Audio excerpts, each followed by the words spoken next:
Start. Iya. Oke. Oke, jadi hari ini saya panggilnya Kak Fia aja, sama ini Kak Keisha dari 12 IPA 1. Kita akan membawakan beberapa Sedikit sedikit dari firman Tuhan. Oke. Sekarang kita akan mulai membukanya dengan doa dulu. Bisa minta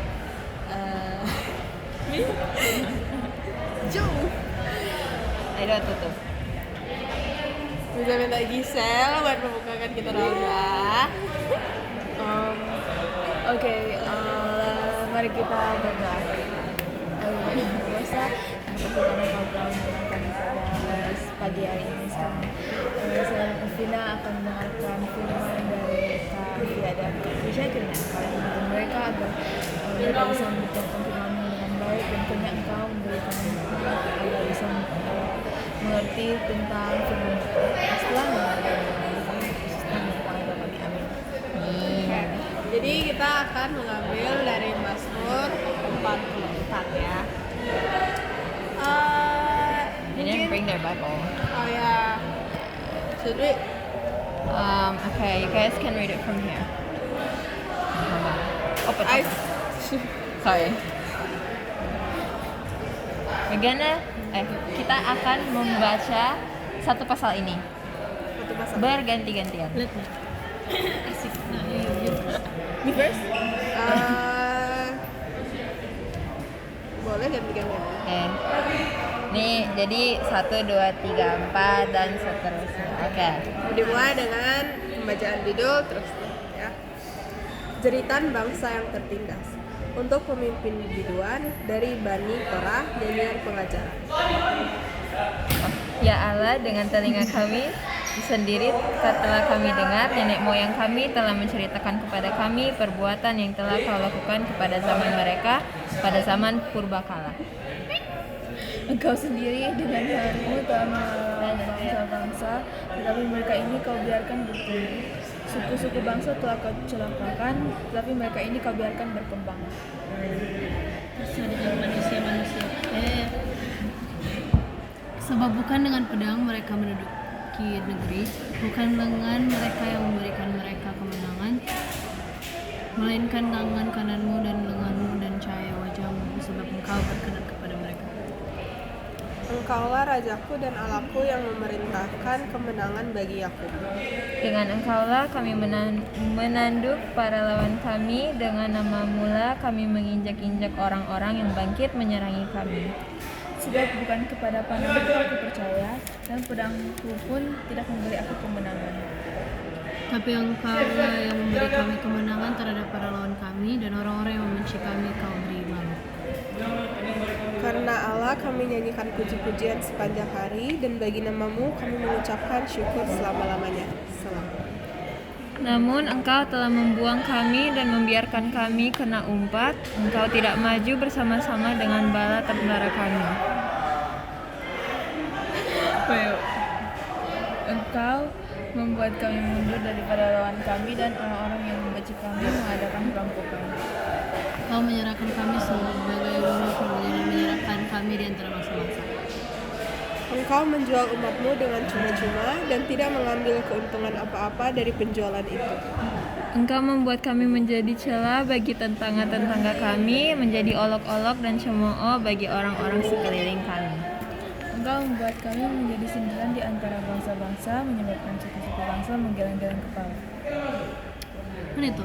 Oh, sepanjang hari aku dihadapkan dengan donaku dan malu menyelimuti engkau. Karena kata-kata orang yang mencela dan menista di hadapan musuh dan pendendam. Semuanya ini telah menimpa kami, tetapi kami tidak melupakan Engkau dan tidak mengkhianati perjanjian-Mu. Where is that? Oh ya. Hati kami tidak membangkang dan langkah kami tidak menyimpang dari jalan-Mu.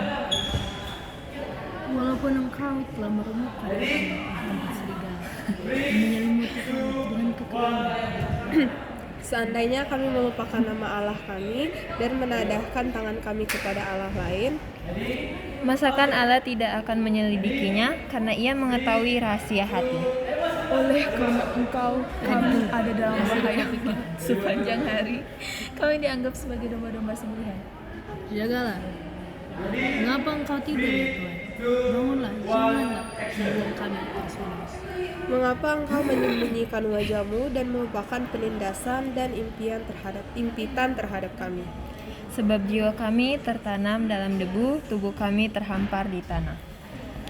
Bersiaplah menolong kami, bebaskanlah kami karena kasih setiamu. Oke. Jadi Tamatlah. Demikian firman Tuhan, amin. Ya, demikian dari firman Tuhan, amin.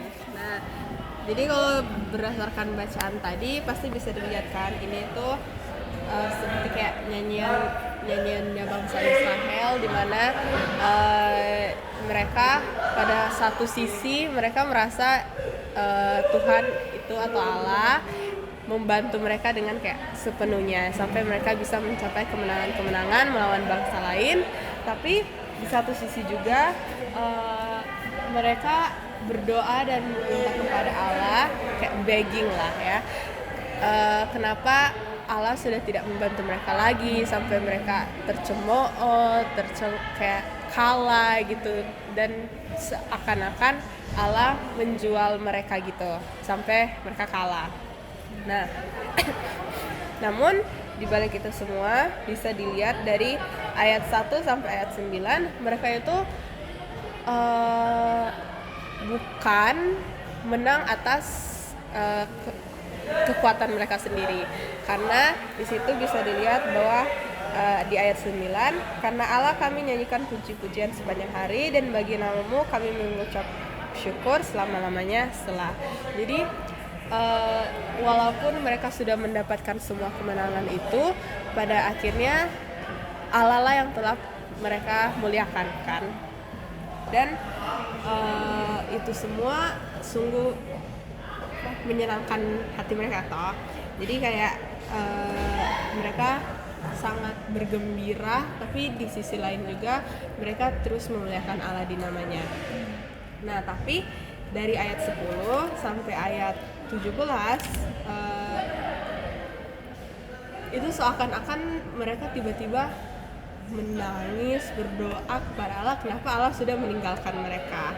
Nah, sebenarnya itu bukan Allah ingin meninggalkan mereka, tapi itu seperti Allah memberikan mereka pembelajaran di mana Allah ingin mereka tahu apa sebenarnya yang akan terjadi jika Allah meninggalkan mereka, dan ya Allah sudah tidak memperhatikan mereka karena kan ya bangsa Israel itu kan bangsa pilihannya Allah kan. Jadi mereka dibuang istilahnya, dijual, tapi kalau kalian sadar dari pembacaan tadi, apakah mereka walaupun sudah seperti itu mereka tidak tetap meminta kepada Allah? Apakah mereka malah menjadi benci, menjadi tidak mau? Enggak kan? Jadi walaupun seperti itu mereka pada akhirnya tetap bergantung sepenuhnya kepada Allah. Mereka bahkan sampai memohon untuk Allah datang kembali bersama-sama mereka dengan kasih setianya. Amin. Maka dari itu kita tidak ada alasan kita tidak ada alasan untuk meninggalkan Allah. Belajar dari bangsa-bangsa Israel, walaupun mereka di face dengan banyak rintangan, masalah, mereka sampai dijual, ditinggalkan, dan mereka tetap setia kepada Allah, setia kepada rencana Allah, karena mereka tahu rencana Tuhan itu yang terindah. Ya, makanya terus andalkan Tuhan, terus percaya kepada rencana-rencananya, dan Seperti hari ini. jangan tinggalkan Tuhan.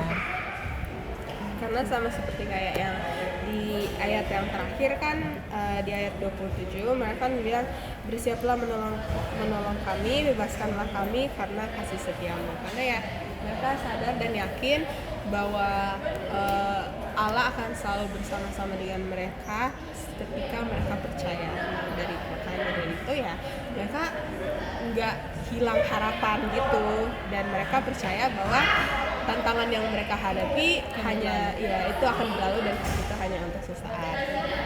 Nah, mungkin yang tadi Kak Keisha bilang itu tuh seperti kayak refleksinya kita bahwa apapun rintangannya, mau sedih, senang, itu pasti sudah ada jalannya. Allah kan sudah mengatur kita dan kita belum ada di dunia ini ya. Allah udah atur semua jalannya, kita mau kemana. Jadi percayalah itu adalah kayak suatu cara Allah gunakan agar kita bisa membangun diri, agar kita sadar bahwa yang sebenarnya harus yang berkuasa dan harus menjadi pusat utama dalam hidup kita ya Allah gitu. Dan janganlah kita mencoba-coba untuk membuat Allah murka, karena ya kalian bisa lihat kan apa yang Allah lakukan pada bangsa Israel. Tapi ya seperti bangsa Israel juga, walaupun begitu kita tidak boleh hilang percaya akan Allah, karena ya hidup kita semua harus bergantung kepada Allah. Karena kitalah ciptaannya juga ya. Oke. Amin. Makasih sudah mau mendengarkan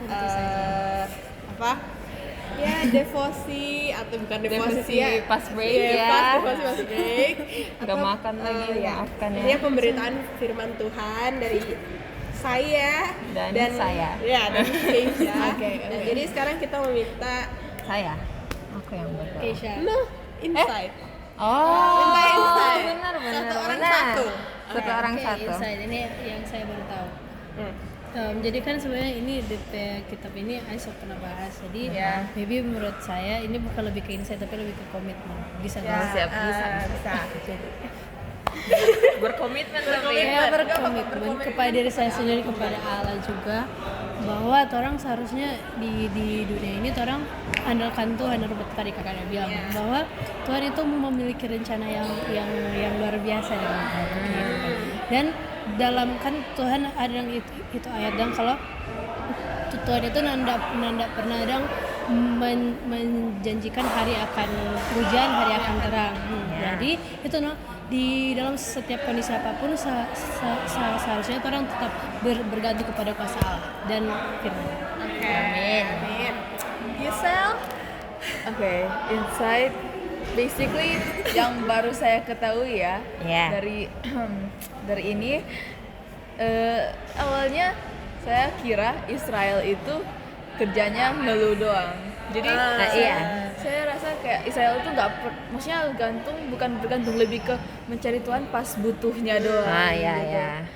Tapi sebenarnya waktu Kak bilang ternyata at the end Israel masih kayak meminta bantuan gitu, masih ada ketergantungan dong. And we sebagai orang Kristen harus mencontohkan hal itu, karena mau sesusah apa hidup pasti itu it's just a phase. Nggak mau gitu terus, lebih ke berdoa untuk minta penguatan dari Tuhan aja gitu, daripada cuman mengeluh gitu. Betul sekali. Oke. Nah, sekarang kita sudah akan menutup sesi pemberitaan firman Tuhan ini dengan doa akan dipimpin oleh saya sendiri. Kakak Keisha. Mari kita bersatu dalam doa, kita berdoa. Ya Bapa di dalam surga, terima kasih karena Engkau telah menyertai kami selama sesi pemberitaan firman Tuhan pada pagi hari ini. Kiranya Engkau bisa terus menyertai kami sama segala aktivitas yang akan kita lalui nanti, dan kiranya Engkau bisa terus ajarkan kami untuk mampu melihat kasih setiamu di balik setiap pergumulan kami, dan ajar kami untuk senantiasa mensyukuri hidup ini.